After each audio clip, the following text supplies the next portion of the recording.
tribulaciones, por dificultades terribles.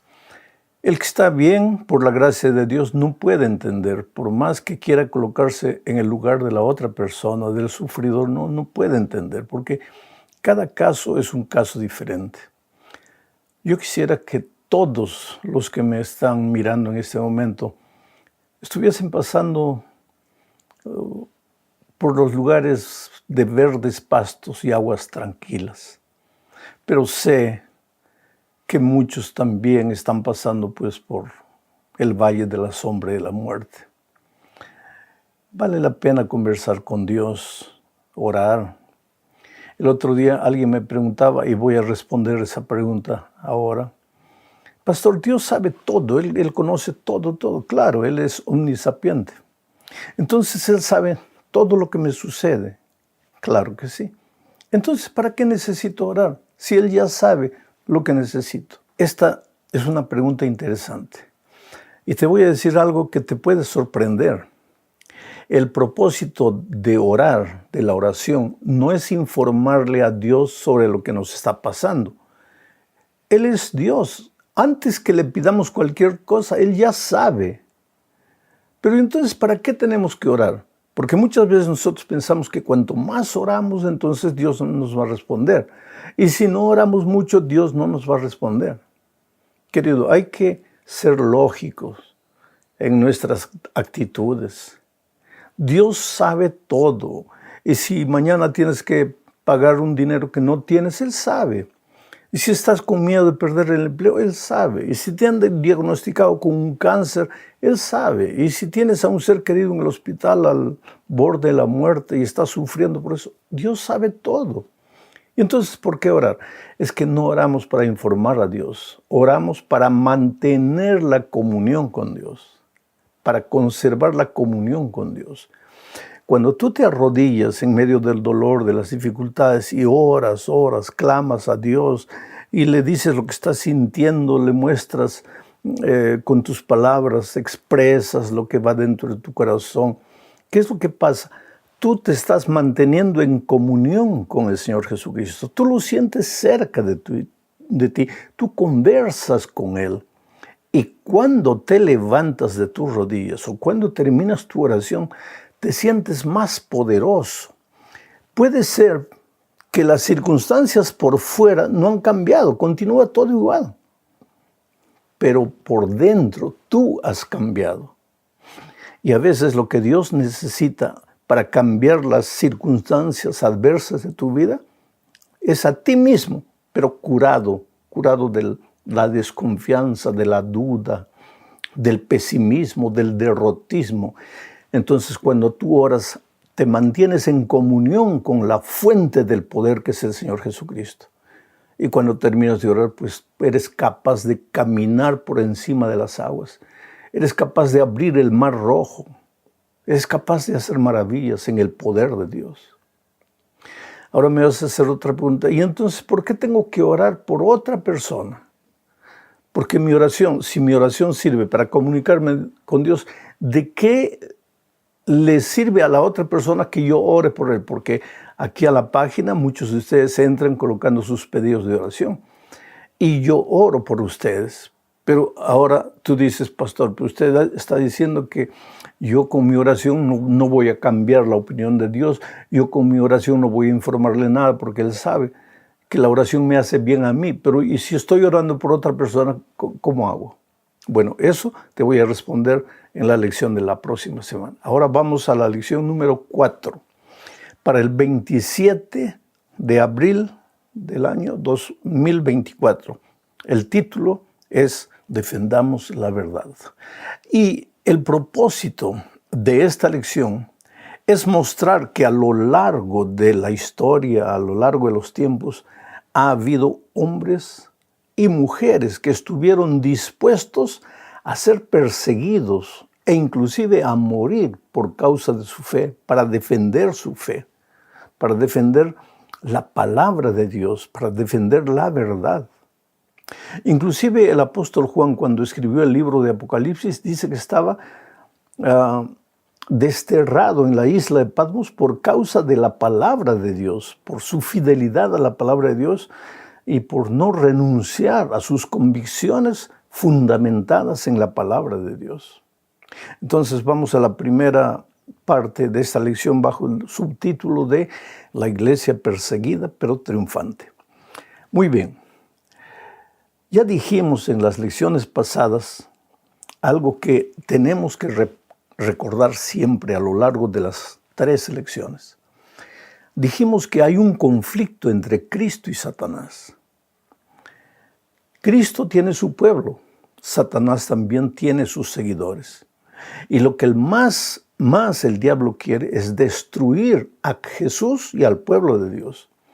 Pero como ya enfrentó a Jesús muchas veces y siempre fracasó, ahora se las agarra con el pueblo de Dios, con nosotros los seguidores del Señor Jesucristo.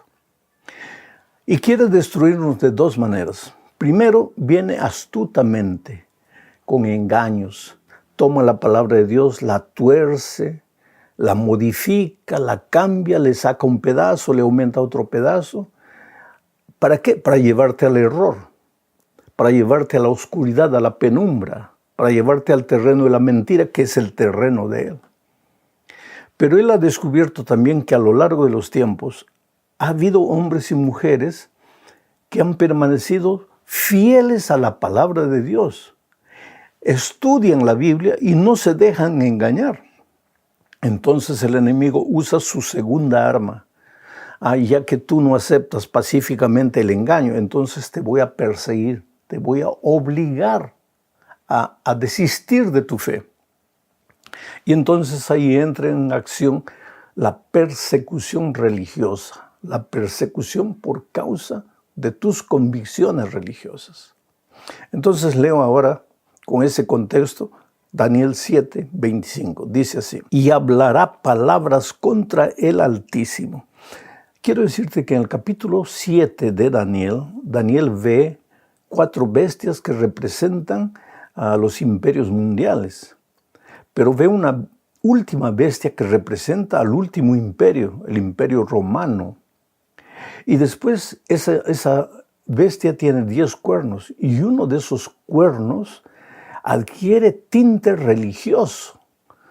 El poder romano era apenas un poder político, militar, pero ahora en la figura de ese cuerno adquiere contornos religiosos. Por eso Daniel en su visión dice: y hablará palabras contra el Altísimo, este cuerno, que simboliza un poder religioso, un movimiento religioso, que simboliza una iglesia. Hablará palabras contra el Altísimo. Aquí está en el terreno espiritual, porque se atreve a hablar contra Dios. Sigo leyendo: y a los santos del Altísimo quebrantará. ¿Quiénes son los santos del Altísimo? Los seguidores de Jesús. Y pensará en cambiar los tiempos y la ley. Cuando alguien se atreve a querer cambiar la ley de Dios, está luchando contra el propio Dios, porque el Señor estableció sus instrucciones resumidas en los 10 eternos principios de la ley de Dios. Pero este poder religioso se atreve a cambiar, toma la ley de Dios que está en la palabra de Dios y la cambia, la modifica. Y sigo leyendo: y serán entregados en su mano, los santos, los fieles, serán entregados en su mano hasta tiempo y tiempos y la mitad de un tiempo. Nosotros entendemos que un tiempo es un año, y lo voy a explicar un poco más adelante. Un tiempo es un año. Tiempos, dos años, ya son 3 años. Tiempos, un año más 2 años, 3 años. Y medio tiempo, 6 meses. O sea, aquí, si tú juntas un año más 2 años más medio año, tú tienes 3 años y medio. El año tiene 12 meses y cada mes tiene 30 días. Y si tú multiplicas 30 días por 36 meses, vas a llegar a la conclusión de que da 42 semanas. Con esto en mente, leamos ahora Apocalipsis 13, 5 al 7. Dice: también se le dio boca al dragón, que hablaba grandes cosas y blasfemia de hablar contra Dios. Aquí nuevamente hay implicaciones religiosas. Y se le dio autoridad para actuar 42 meses. O sea, persiguió a los fieles 42 meses y abrió su boca en blasfemia contra Dios para blasfemar de su nombre y de su tabernáculo y de los que moran en el cielo. Y se le permitió hacer guerra contra los santos y vencerlos. También se le dio autoridad sobre toda tribu, pueblo, lengua y nación. Este es el mismo poder religioso que Daniel presenta, solo que en Daniel dice que él persiguió a los santos durante tiempo y tiempos y la mitad de un tiempo, 3 años y medio. Pero aquí dice que persiguió a los santos 42 meses, lo que te estaba explicando antes, ¿no es cierto? Pero ahora vamos a leer Apocalipsis 12, 6 y el versículo 14 también, y dice así: y la mujer, que es el símbolo de la iglesia, porque en el capítulo 12, versículo 1, se presenta a la mujer vestida de blanco, la iglesia de Dios. El texto dice: y la mujer huyó al desierto donde tiene lugar preparado por Dios para que allí la sustenten por 1260 días. O sea, la profecía de 3 años y medio, que es la misma de 42 meses, ahora es 1260 días. O sea, es la misma profecía. Es un periodo de persecución de la iglesia de Dios. Los fieles seguidores de Dios serían perseguidos durante todo ese tiempo. Y se le dieron alas a la mujer, las 2 alas de la gran águila, para que volase de delante de la serpiente al desierto, a su lugar donde es sustentada por un tiempo y tiempos y la mitad de un tiempo. Nuevamente aquí la figura de Daniel.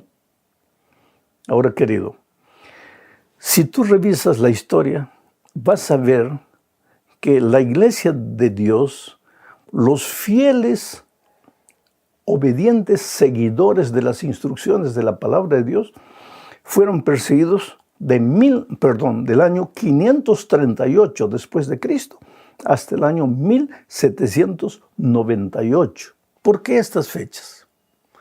El Imperio Romano derrotó a los érgulos, a los vándalos y a los ostrogodos, que eran tribus bárbaras que traían doctrinas extrañas, doctrinas que estaban contra la iglesia cristiana de aquellos días.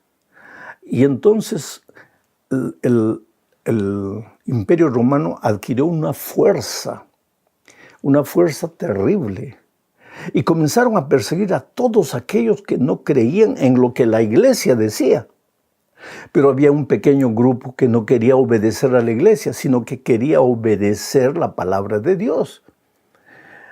Pero desde que Cristo se fue hasta el año 538 habían pasado ya 5 siglos.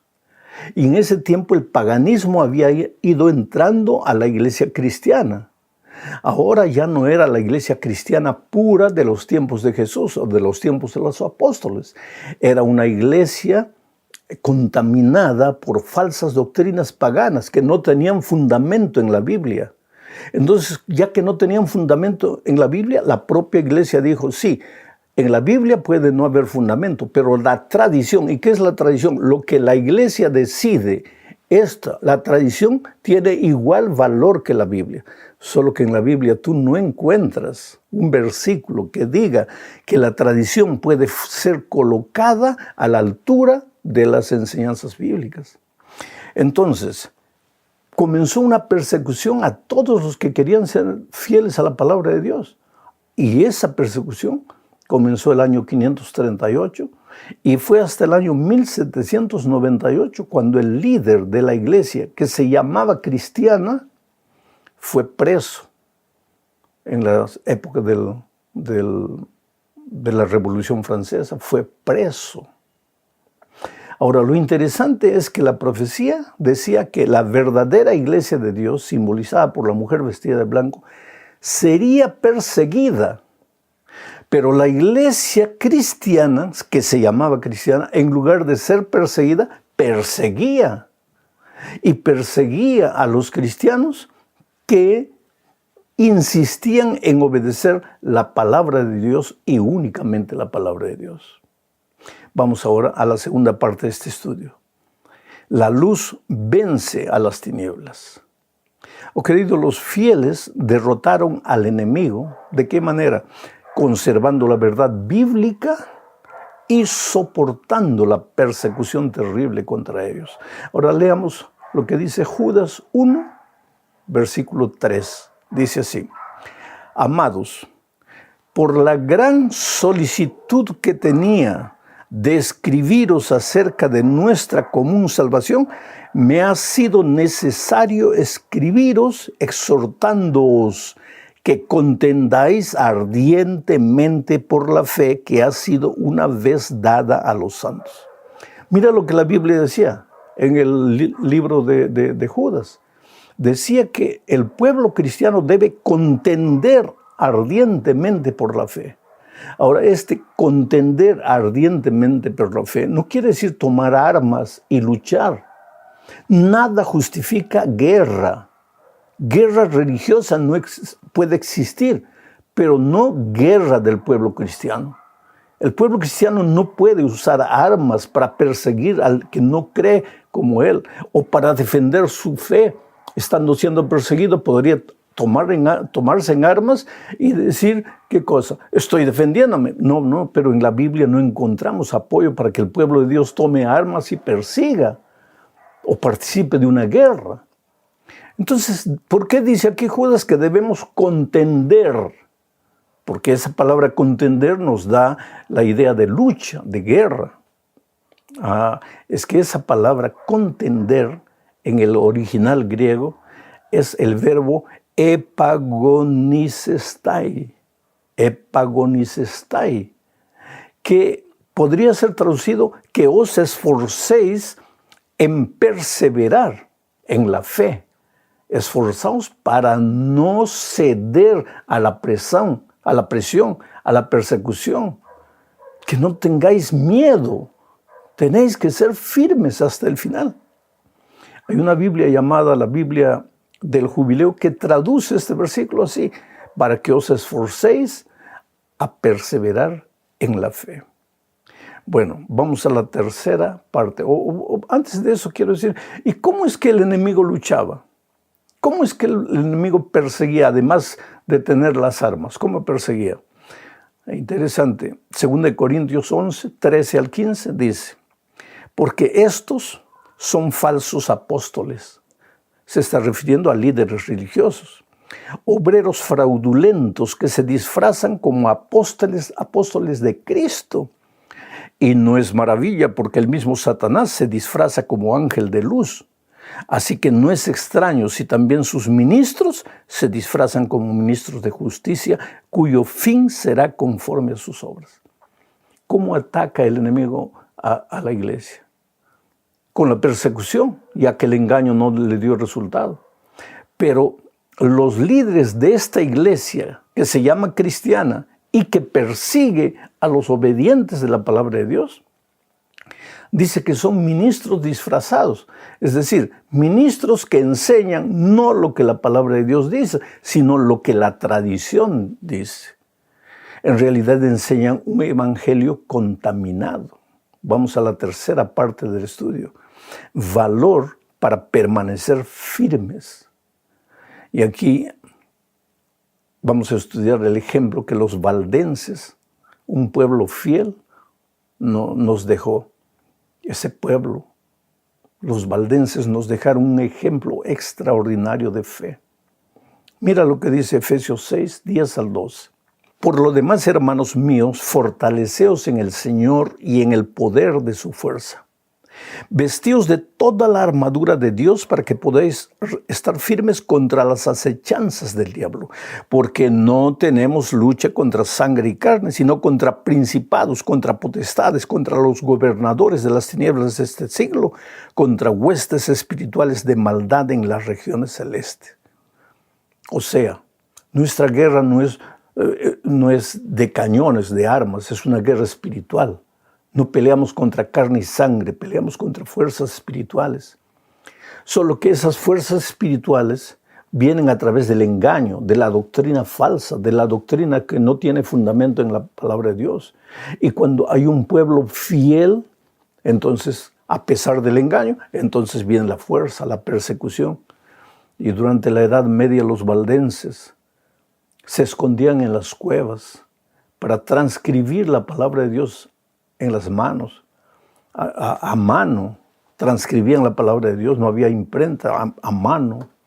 Y entonces, ¿qué pasa? Ellos se esparcían por la ciudad como vendedores ambulantes de utensilios de casa, de cualquier cosa así, pero de paso vendían escondidos la palabra de Dios. ¿Por qué escondidos? Porque si alguien descubriese que estaban vendiendo la Biblia, eran perseguidos, declarados herejes, eran quemados en la plaza pública. Era terrible. La Biblia prácticamente había desaparecido, estaba escondida. La iglesia que dominaba el mundo de aquellos días tenía el argumento de que no todos pueden entender la Biblia, que solo la iglesia puede entender la Biblia. Entonces, bajo ese pretexto de que solo la iglesia puede entender la Biblia, mezclaba las enseñanzas bíblicas con la tradición. ¿Y por qué la tradición? Porque la iglesia lo ha dicho. Quiere decir, ¿en qué parte de la Biblia tú encuentras que cuando la iglesia dice una cosa, la dice contra las enseñanzas bíblicas? No puede ser. Pero esa era la realidad. Entonces, como resultado de todo eso, comenzó la Reforma. La Reforma fue un movimiento de regreso a la palabra de Dios. Salmos 119, versos 140, 161, 162, dice lo siguiente, mira, sumamente pura es tu palabra y la ama tu siervo. Príncipes me han perseguido sin causa, pero mi corazón tuvo temor de tus palabras. Me regocijo en tu palabra como el que haya muchos despojos. Y Jeremías decía la misma cosa de otra manera. Jeremías 15, 16 dice, fueron halladas tus palabras y yo las comí. Y tu palabra me fue por gozo, por alegría en mi corazón, porque tu nombre se invocó sobre mí, oh Jehová, Dios de los ejércitos. Oh querido, el verdadero pueblo de Dios es un pueblo bíblico. Es un pueblo que no está dispuesto a obedecer tradiciones humanas, sino únicamente la palabra de Dios. Y en los principios del año 1500 apareció John Wycliffe. Y él fue quemado vivo. Quiere decir, era para quemarlo vivo. Pero en realidad sus ejecutores lo ahorcaron mientras lo estaban amarrando a la hoguera. Y gracias a Dios, cuando él murió, cuando él fue quemado, ya no sentía porque estaba completamente inconsciente. Pero así fueron perseguidos los que defendían la palabra de Dios. Tú tienes que leer un poco de historia y te aconsejo que leas el libro El conflicto de los siglos. Estamos inclusive estas lecciones basadas en el libro Conflicto de los siglos.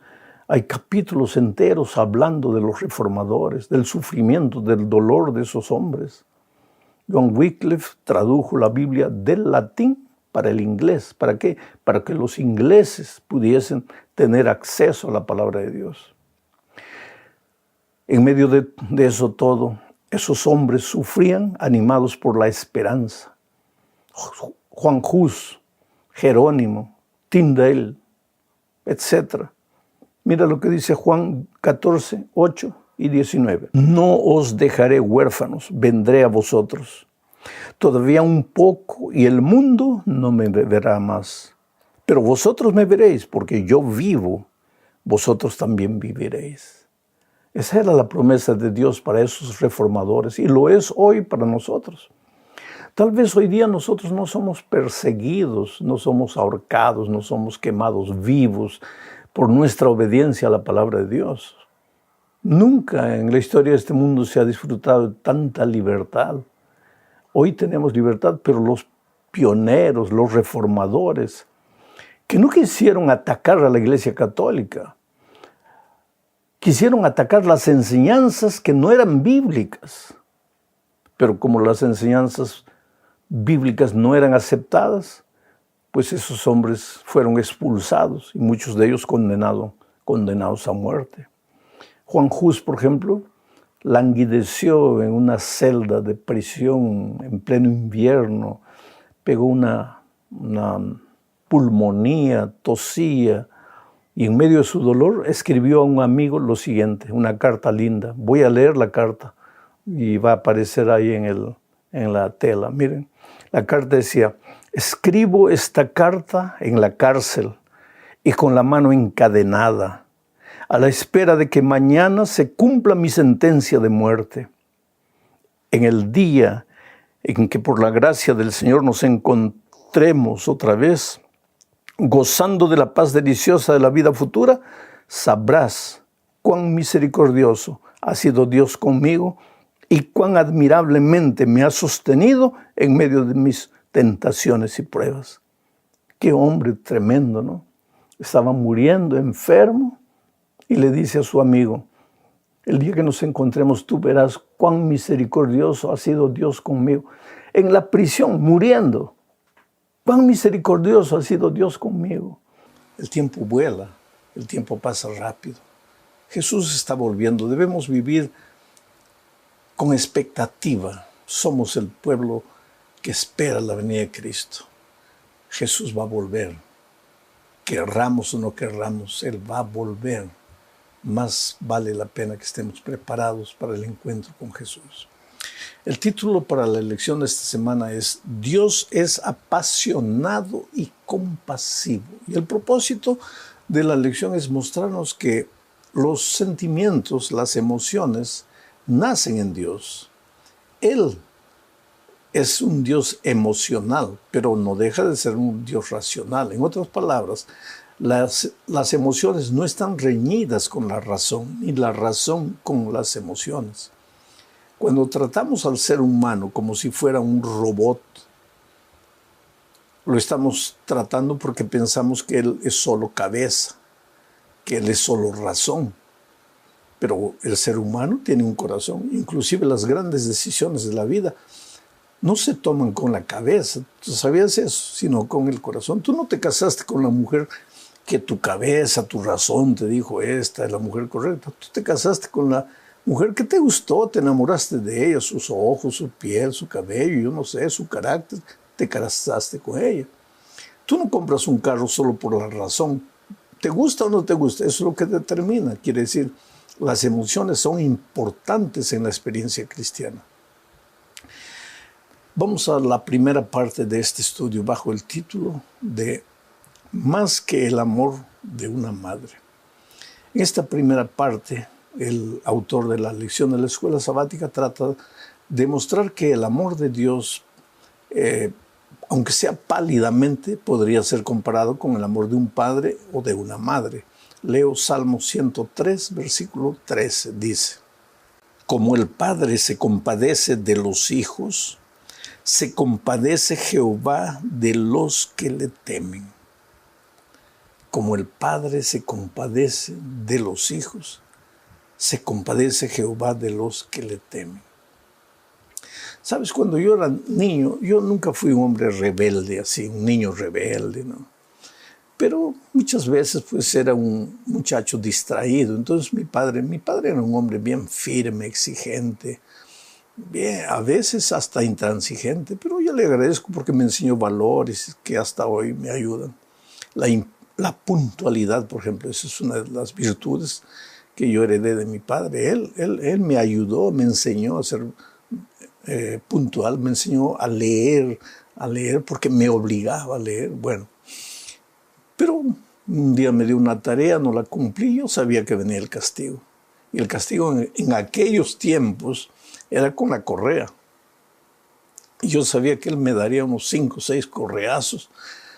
Entonces me preparé, me puse un pantalón, otro pantalón, como 4 pantalones.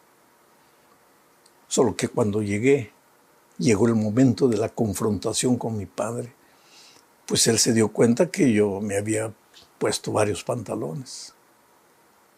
Y en lugar de castigarme, me abrazó y me dice, hijo, ¿tú crees que yo siento alegría en castigarte? Es que si yo no te castigo, la vida te va a castigar. Ya ve, sácate los pantalones y no hagas la tontería que hiciste hoy otra vez. Y sabes, aquella actitud de mi padre me ayudó más que los correazos. Mi padre se compadeció de mí. Y esto es lo que dice el Salmo 103, versículo 13. Como el Padre se compadece de sus hijos, se compadece Jehová de los que le temen. Entonces, Jehová se compadece de ti, no dudes de ese amor. Vamos ahora a Isaías 49, 15. Dice, ¿se olvidará la mujer de lo que dio a luz para dejar de compadecerse del hijo de su vientre?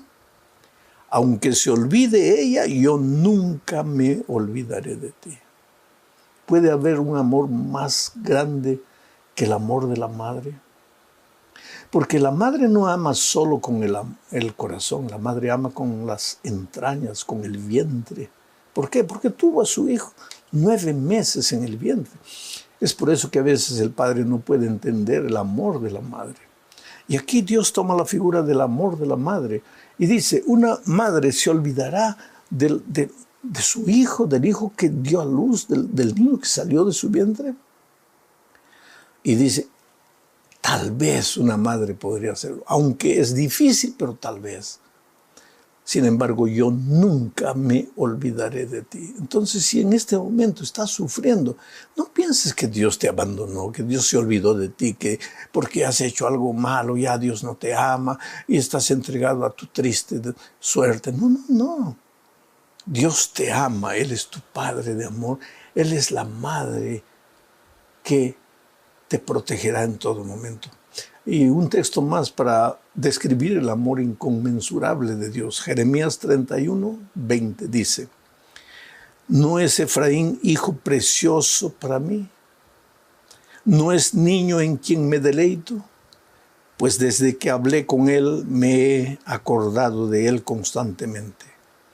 Por eso mis entrañas se conmovieron por él. Ciertamente tendré de él misericordia, dice Jehová. ¿A quién se refiere por Efraín? A su pueblo, ¿verdad? Al pueblo de Israel. Y dice que lo ama.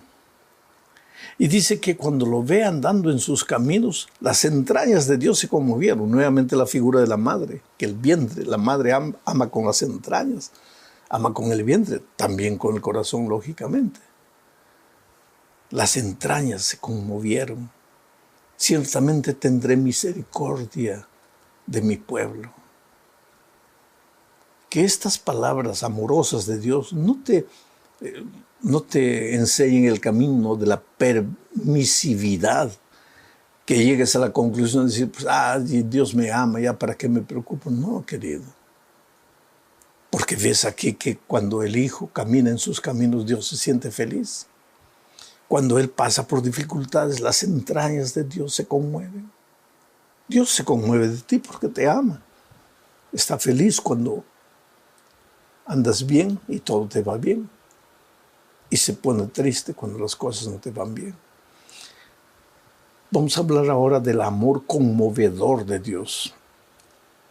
El libro de Oseas simboliza primero a Dios como un esposo, cuya esposa infiel lo abandona muchas veces, pero el esposo nunca deja de amarlo. Después el libro simboliza al padre como el hijo que ama a su hijo y lo perdona. Leo Oseas 1, 2 y dice, el principio de la palabra de Jehová por medio de Oseas. Dijo Jehová a Oseas, ve, tómate una mujer fornicaria e hijos de fornicación, porque la tierra fornica apartándose de Jehová. ¿Por qué Dios le dio la orden al profeta Oseas de buscar una mujer fornicaria con hijos de fornicación? Por un simple motivo. Oseas era el profeta. El profeta era el vocero de Dios. Y muchas veces para ser el vocero de Dios, aunque pálidamente tienes que sentir lo que Dios siente por el ser humano desobediente. Y cuando la mujer lo abandonaba una vez y otra vez y otra vez, Dios le dijo, pues ahora tú, mi profeta, entiendes cómo yo me siento cuando mi pueblo se va y se va y se va. Y vuelve y lo perdono, y después se va. Y ahora que tú entiendes cómo yo me siento, porque lo has vivido en la carne, predica mi amor de Dios. Dile al pueblo que a pesar de lo que ha hecho, yo lo sigo amando. Qué cosa extraordinaria. Ahora vamos a Oseas capítulo 11, versículos 1 al 4.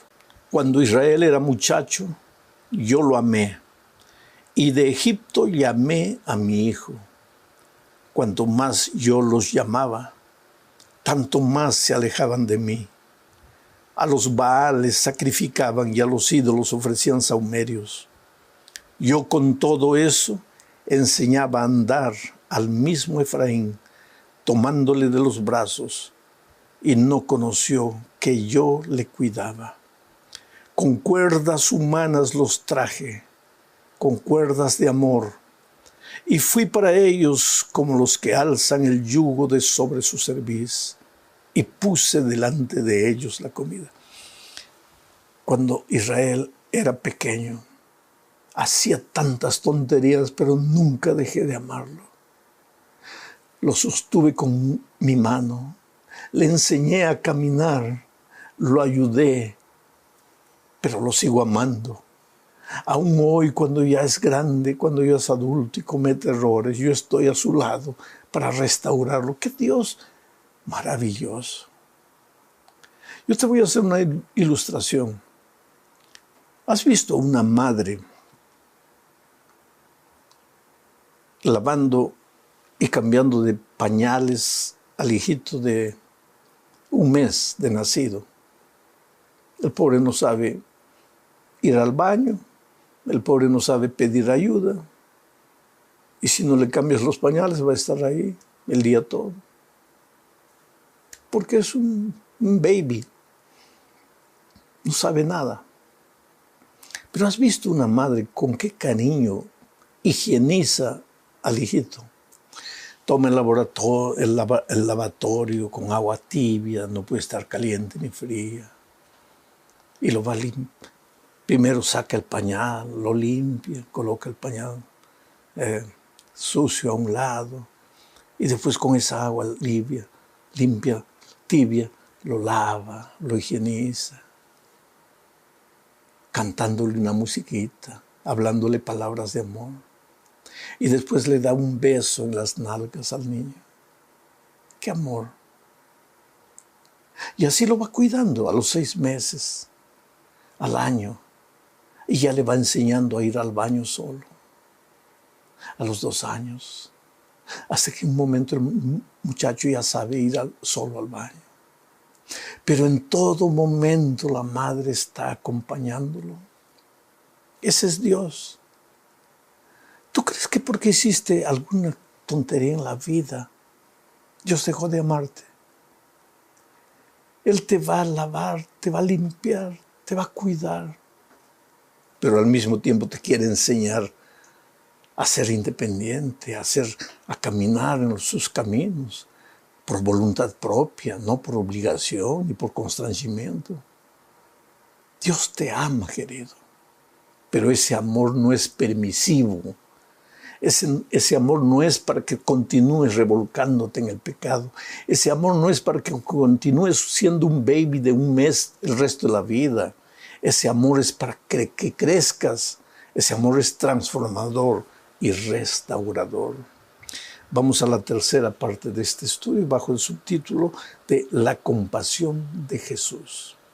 En el Antiguo Testamento se habla del amor de Dios por la raza humana. Pero en el Nuevo Testamento se habla del amor del Señor Jesucristo por la raza humana. Mira lo que dice Efesios capítulo 2, versículos 4 y 5. Pero Dios, que es rico en misericordia, por su grande amor con que nos amó, aun estando nosotros muertos en pecados, nos dio vida juntamente con Cristo. por gracia sois salvos. Tú en el Nuevo Testamento vas a encontrar muchas veces al Espíritu Santo que te habla con gemidos indecibles para que escuches la voz de Dios y te arrepientas. Aquí en este texto encuentras al Dios Padre que entrega a su Hijo y encuentras al Hijo, al Señor Jesucristo, que te ama. Padre, Hijo y Espíritu Santo te aman y trabajan en favor de tu salvación. Pero para que este texto cobre vida para ti, yo voy a tratar de leerlo en primera persona. Lee de esa manera. Yo voy a leer como si fueras tú. Pero Dios, mi Padre, que es rico en misericordia, por el gran amor con que me amó siempre, aun yo estando muerto en pecado, yo sé que Él me dio vida juntamente con Cristo. Por gracia soy salvo. ¿No es diferente?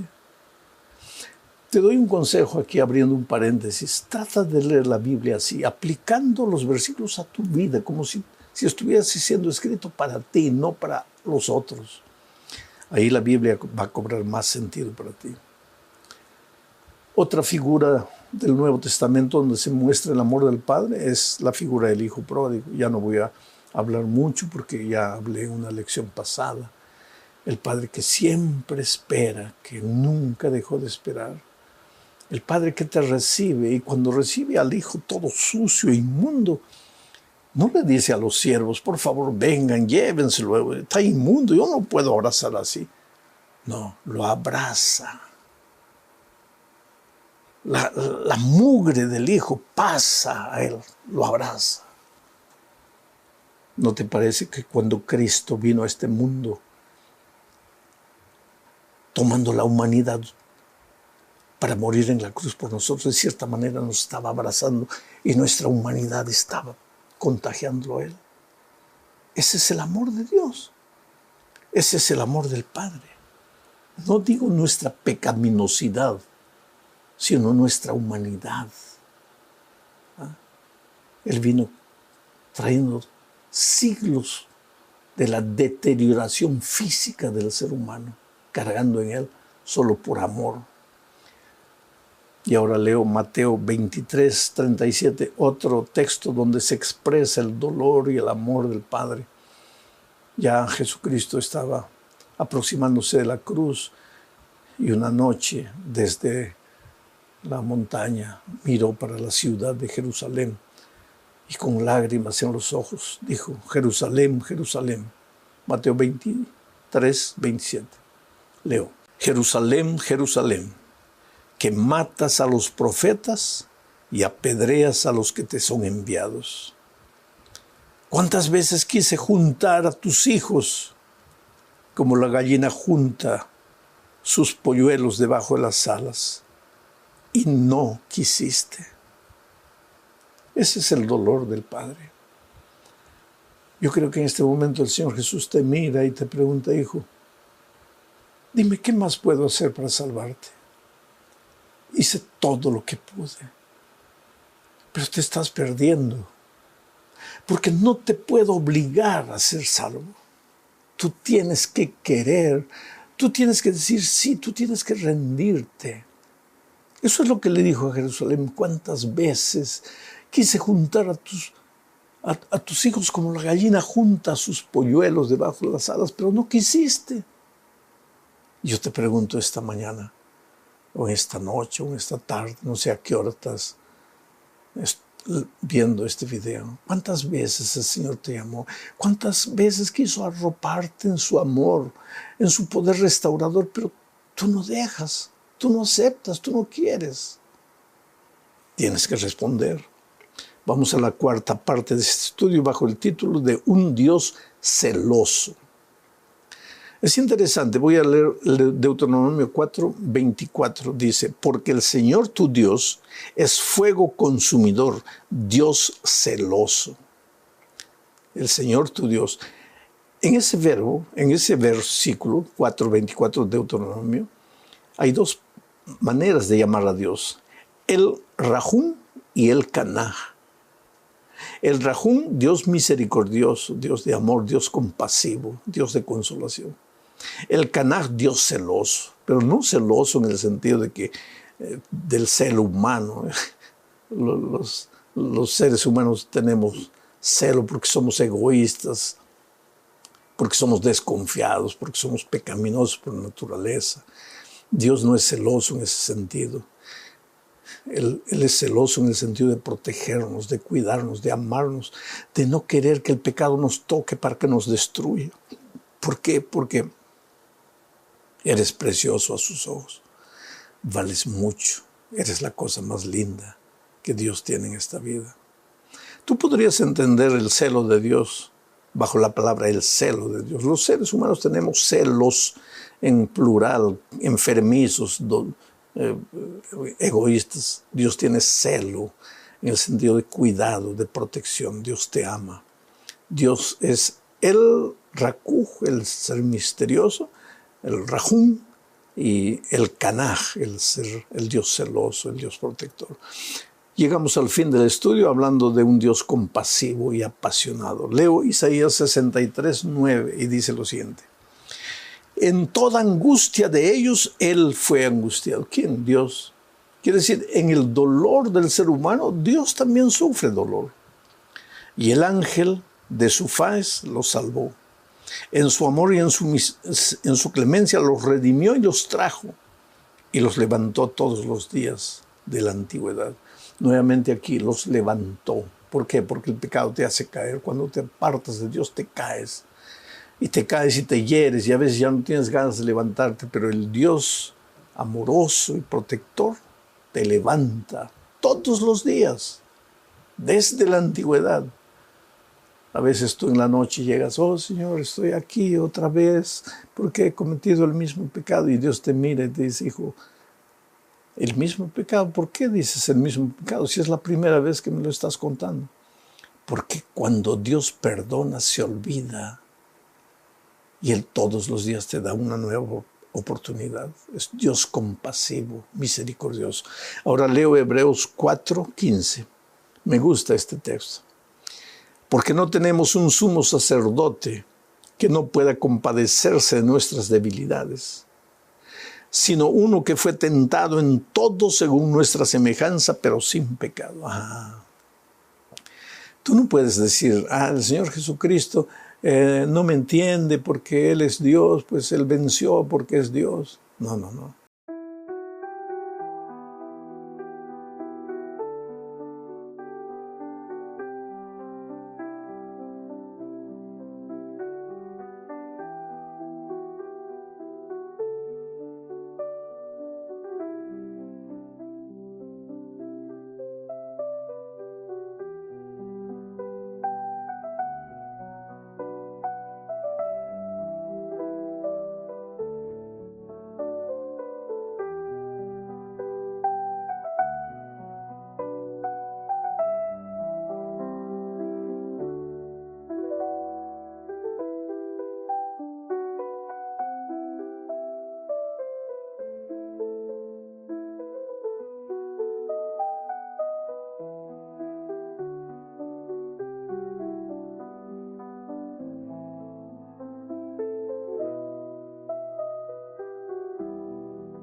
Ya dijimos que los salmos son exclamaciones de los salmistas y que el pueblo de Israel repetía, cantaba, memorizaba. Son exclamaciones muchas veces de alabanza, de alegría, de gratitud. Otras veces son exclamaciones de dolor, de dificultad. Ellos a veces no entienden por qué, si Dios es un Dios grande, poderoso, ellos pasan por el valle del dolor y del sufrimiento, igual que nosotros. Bueno, el propósito de la lección de esta semana es mostrar que Dios es un Dios grande, todopoderoso, sublime. No hay nada que Él no pueda hacer. Al mismo tiempo, siendo un Dios que cuida del universo entero, se acuerda de cada hijo. Él te conoce, Él sabe quién eres, Él sabe las dificultades que atraviesas. Él conoce la historia de tu vida desde que estuviste en el vientre de tu madre. No hay nada que Él no sepa. A veces, en el momento del dolor, la primera pregunta que viene a nuestra mente es: ¿dónde está Dios? ¿Se olvidó de mí? No. Dios nunca se olvida de sus hijos amados. Y tú, ya lo dije tantas veces, eres precioso a los ojos de Dios. Entonces, vamos a la primera parte de este estudio bajo el subtítulo de "No fueron encubiertos de ti mis huesos". Esa expresión sale de un salmo. En esta primera parte vamos a ver que Dios te conoce, querido. Dios te conoce mejor de lo que tú te conoces a ti mismo.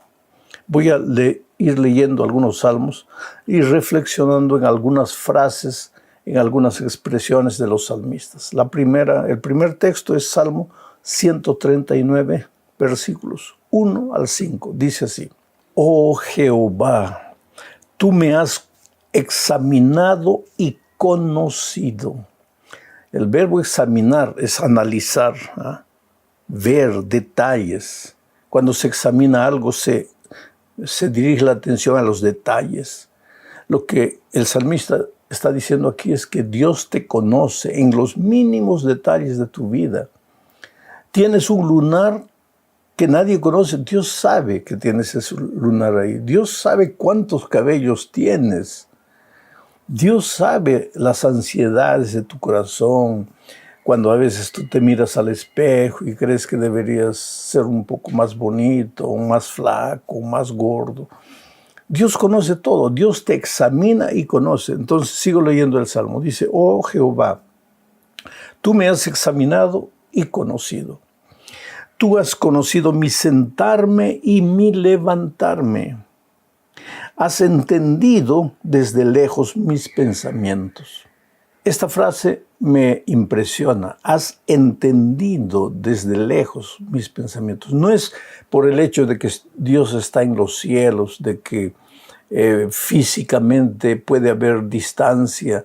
No es por eso que Él no comprende. Él no solo conoce lo que piensas, sino que Él entiende por qué a veces piensas lo que piensas. Él entiende por qué a veces tú haces lo que haces. Alguna vez has hecho algo y después dices: pero yo no debería haber hecho. Yo no me entiendo, ¿por qué hago esto? Que tú no te entiendes, querido, pero Dios sí te entiende. Dios conoce tus pensamientos, entiende la razón de tus actitudes.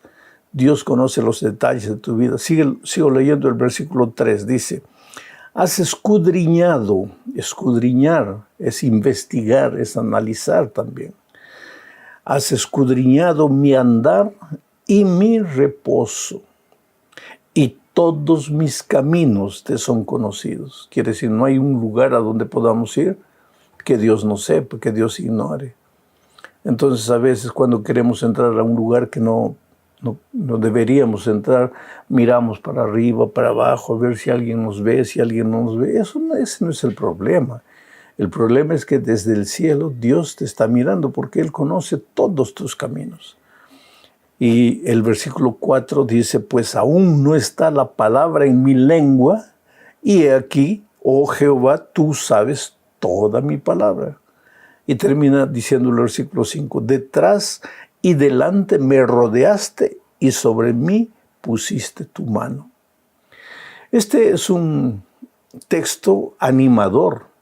Nunca estás solo. Nunca estás abandonado. Dios te cuida, Dios sabe lo que te sucede.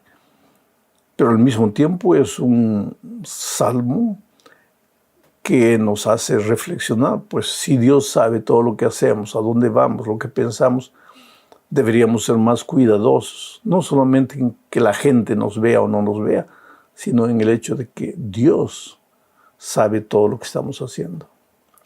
Vamos a otro texto, Salmo 139, versículos 7 al 9. Dice así: ¿a dónde me iré de tu espíritu? ¿A dónde me iré? ¿Y a dónde huiré de tu presencia? Si subiere a los cielos, allí estás tú. Y si en el Seol, en el sepulcro, hiciere mi estrado, he aquí, allí tú estarás. Si tomare las alas del alba y habitar en el extremo del mar, aún allí me guiará tu mano y me asirá tu diestra. Este es el versículo 10. Y este salmo nos muestra que no hay lugar donde nos podamos esconder de Dios. De los hombres podemos escondernos, pero no de Dios. Él vigila nuestros pasos. Pero a mí no me preocupa el hecho que Él vigila mis pasos, sino que Él cuida mis pasos. Él está listo a socorrerme. Pero por otro lado, estos textos nos muestran la responsabilidad que tenemos de vivir una vida coherente, porque Dios sabe todo lo que hacemos y no hay un lugar donde podamos escondernos de Él. Otro salmo más que muestra que Dios sabe todo, que Dios conoce todo, hasta los mínimos detalles de la vida. Es el Salmo 139, versículos 13 y 14. Dice así: porque tú formaste mis entrañas, tú me hiciste en el vientre de mi madre. Te alabaré, porque formidables, maravillosas son tus obras. Estoy maravillado y mi alma lo sabe muy bien. Oh, querido, el cuerpo humano es un misterio que la ciencia, por más que estudie, nunca va a entender.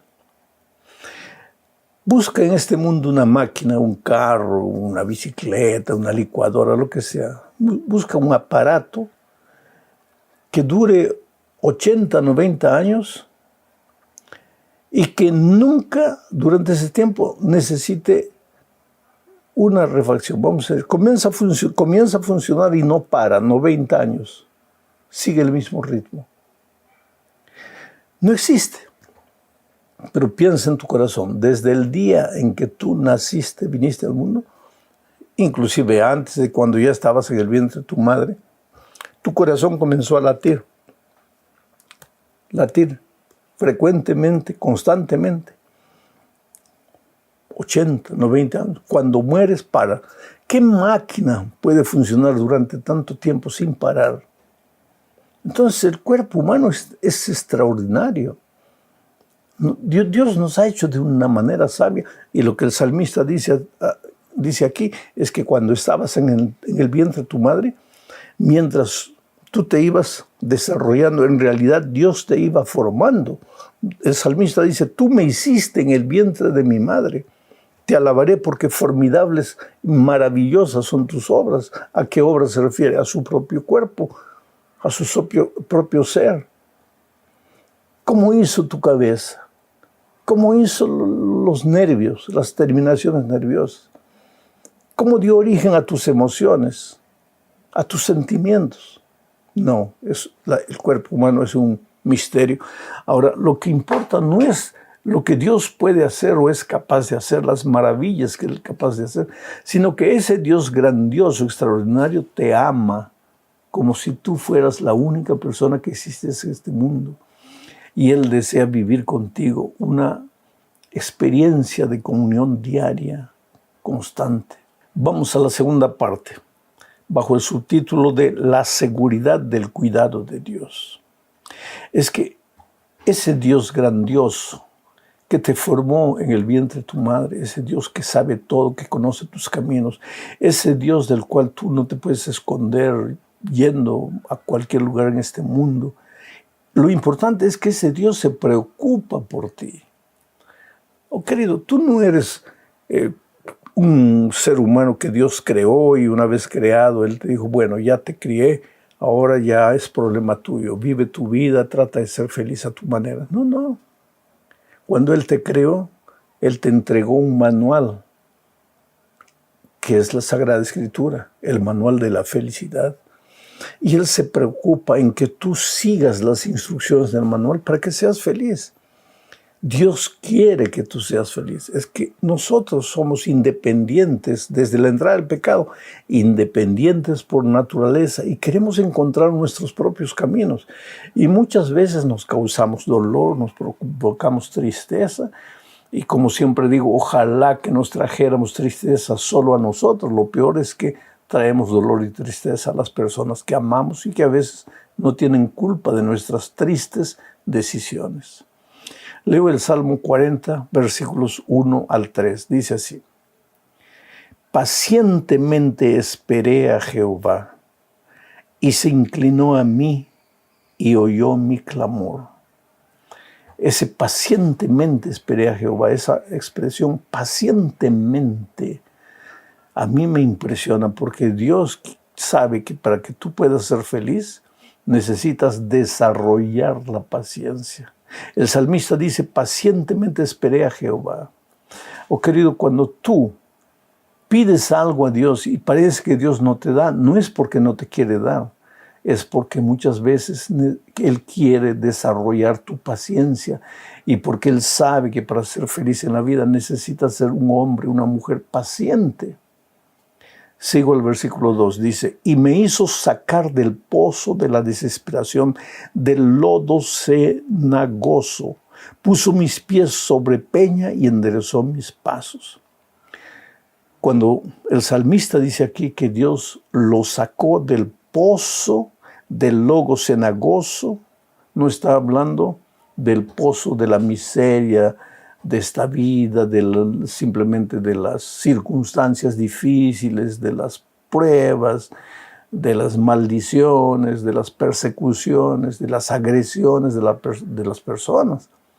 Tal vez tú estés pidiendo que Dios te libre de esas cosas, pero mira lo que el salmista dice, y me hizo sacar del pozo de la desesperación.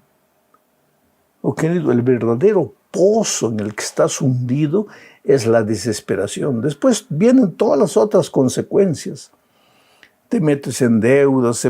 ¿Por qué una persona se mete en deudas? ¿Por qué una persona gasta más de lo que debe gastar?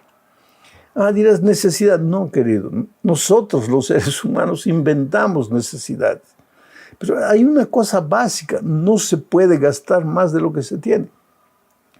Mas a veces el vacío del corazón, la desesperación, el sentir que falta algo, compras una cosa, compras la otra cosa, vives comprando por aquí, y tú le pides a Dios que te salve de las deudas, y Dios no te va a salvar de las deudas, dice el salmista aquí, te va a sacar del pozo de la desesperación, va a llenar tu corazón, y una vez que esté lleno tu corazón, pues ya no vas a tener necesidad de meterte en deudas. Y así viene también con los otros problemas. ¿Por qué vives lleno de enemigos? ¿Por qué te haces enemigo de todo el mundo? Peleas en la casa, peleas en el trabajo, peleas en la calle, peleas. Tu corazón está vacío. Eres un corazón desesperado. Y cuando tú le pides, Señor, ay, quisiera vivir en paz con todos, ¿qué hace Dios? Te saca del pozo de la desesperación. Y ahí tú empiezas a tener buenas relaciones con todas las personas. El versículo 3 de este salmo dice, puso luego en mi boca cántico nuevo. Alabanza a nuestro Dios. Verán esto muchos y temerán y confiarán en Jehová. Qué cosa maravillosa cuando el Señor Jesucristo te saca del pozo de la desesperación, cambia tu ser, coloca paz en tu corazón. Vives una vida de paz, de armonía, de amor con todos, de tal manera que las otras personas ven tu vida transformada y empiezan a confiar en Dios por tu testimonio. Eso es lo que Dios quiere hacer por ti.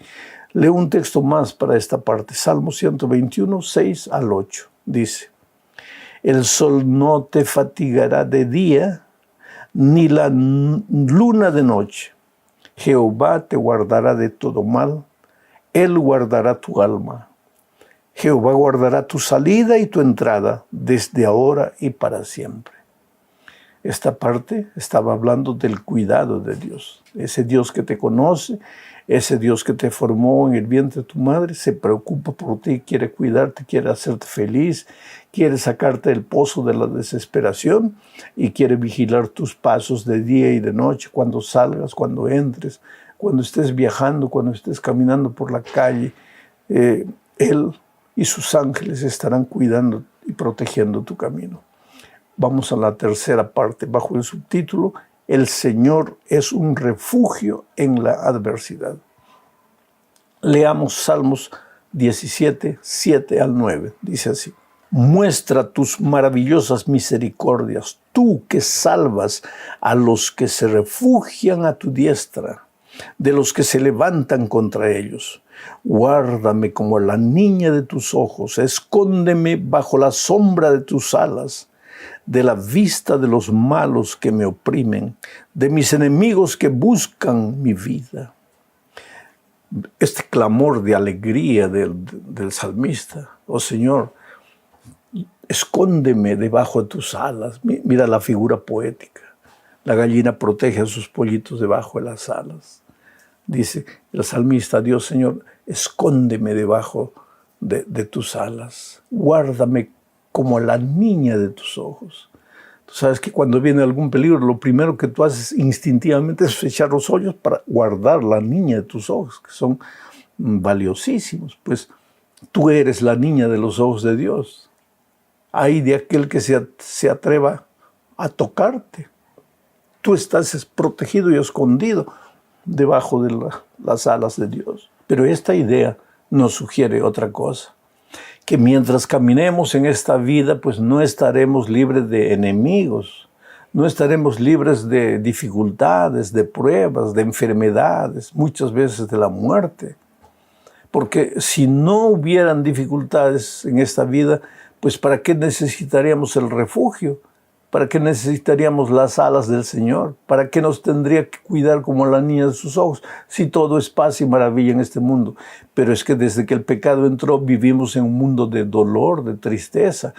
Y muchas veces, aunque tú confíes en Dios, aunque clames a Dios, el dolor de esta vida te va a salpicar. Por eso vamos a leer el Salmo 46, 1 al 3. Este es uno de los salmos más bonitos de la Biblia que a mí me gusta personalmente. Dice así: Dios es nuestro amparo y fortaleza, nuestro auxilio pronto en las tribulaciones.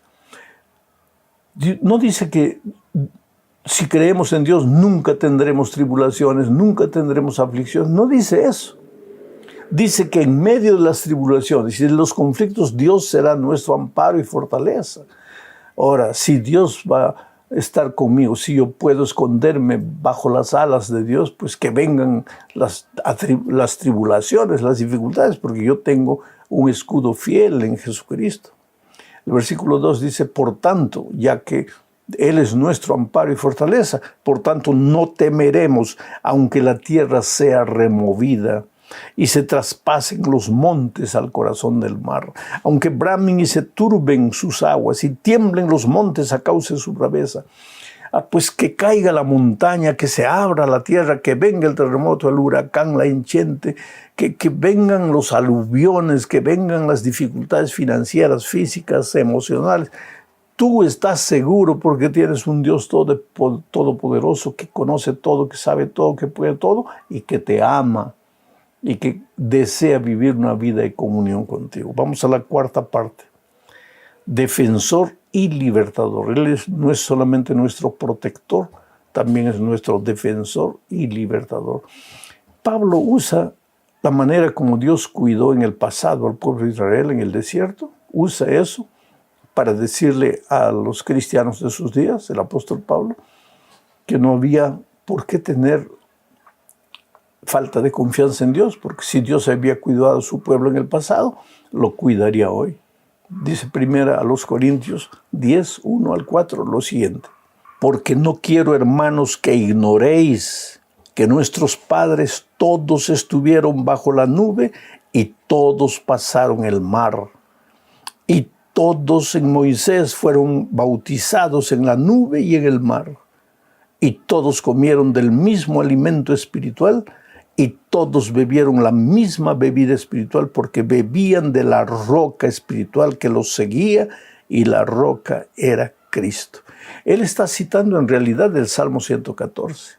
Ahora lo que me impresiona es que Pablo dice, hermanos, hay tribulaciones en esta vida, pero ¿por qué ustedes se preocupan? ¿Se acuerdan cuando el pueblo de Dios estaba huyendo de Egipto y llegaron al Mar Rojo? El Mar Rojo era imposible de ser atravesado. A la mano derecha, un monte imposible de ser escalado, a la mano izquierda otro, y atrás un enemigo imposible de ser vencido. Desde el punto de vista humano, el pueblo estaba destruido, acabado. Pero entonces Dios abrió el Mar Rojo y el pueblo pasó. Oh, querido, si Dios cuidó del pueblo de Israel en el pasado, ¿por qué no va a cuidar de hoy de ti? Humanamente tú puedes llegar a un punto en que dices, no, ya no hay salida para mí, ya aquí llegué, hasta aquí. No, hasta aquí llegaste tú. Pero con Dios no, con Dios siempre hay una salida. En medio del desierto brotará agua de la roca, caerá maná del cielo. Tu ropa te durará 40 años, tus sandalias te durarán 40 años caminando todos los días por el desierto, porque Dios es grande, todopoderoso, y te ama y va a cuidar de ti. Terminamos el estudio de esta semana hablando de la ayuda desde el santuario. Por algún motivo que yo no entiendo, porque mi cabeza puede entender la teología del santuario y todo, pero por algún motivo que escapa a cualquier comprensión humana, Dios tiene un regalo especial para los que se dirigen a su santuario. Leo Salmo 3:4, dice, con mi voz clamé a Jehová, y Él me respondió desde su monte santo. Ahí en el monte santo estaba el santuario. El Salmo 20, 1 y 2 dice, Jehová te oiga en el día de conflicto. El nombre del Dios de Jacob te defienda. Te envíe ayuda desde el santuario y desde Sión te sostenga. En el santuario. Hoy día el santuario es el templo. Salmos 27:5 dice, porque Él me esconderá en su tabernáculo en el día del mal, me ocultará en lo reservado de su morada, sobre una roca me pondrá en alto. Ve al templo, querido, ve al santuario. Puedes orar en tu casa, puedes orar en el campo, puedes orar encima de un árbol, puedes orar mientras diriges tu vehículo. Pero cuando oras en el santuario de Dios hay algo especial que el ser humano no puede explicar.